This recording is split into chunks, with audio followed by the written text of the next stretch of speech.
هر چیزی به وقتش خوبه. نمازم که حتما بهتر اول وقت باشه. حالا اگه خدایی نکرده نماز رو به وقتش نخوندیم یا بعداً فهمیدیم که نمازمون باطل بوده، طبیعتاً باید قضاش رو به جا بیاریم. حالا چطور نمازهای قضامون رو حساب کتاب کنیم؟ اگه دقیق میدونیم که چند تا و کدوم نمازامون قضا شده که خب تکلیف مشخصه. همون تعداد و همون نمازایی رو که میدونیم قضا شده میخونیم. مثلا 5 تا نماز صبح، 3 تا نماز عصر و 4 تا نماز عشاء. اگرم دقیق نمیدونیم چند تا نماز ازمون قضا شده، باز خدا به کمکمون اومده و گفته همون کمترین تعدادی که فکر میکنیم رو بخونیم کفایت میکنه. مثلا اگه نمیدونیم 4 تا نماز قضا داریم یا 5 تا، همون 4 تا رو بخونیم کافیه.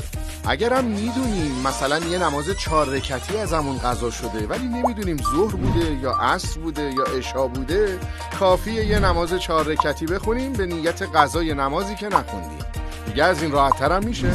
درسته که ترتیب و نظم در هر کاری خوبه، اما توی خوندن نماز قضا مهم نیست ترتیب رو حتما رعایت کنیم. مثلا اگه یه روز نماز عصرمون قضا شده و روز بعد نماز ظهرمون، لازم نیست ترتیب اینها رو در خوندن نماز قضا رعایت کنیم.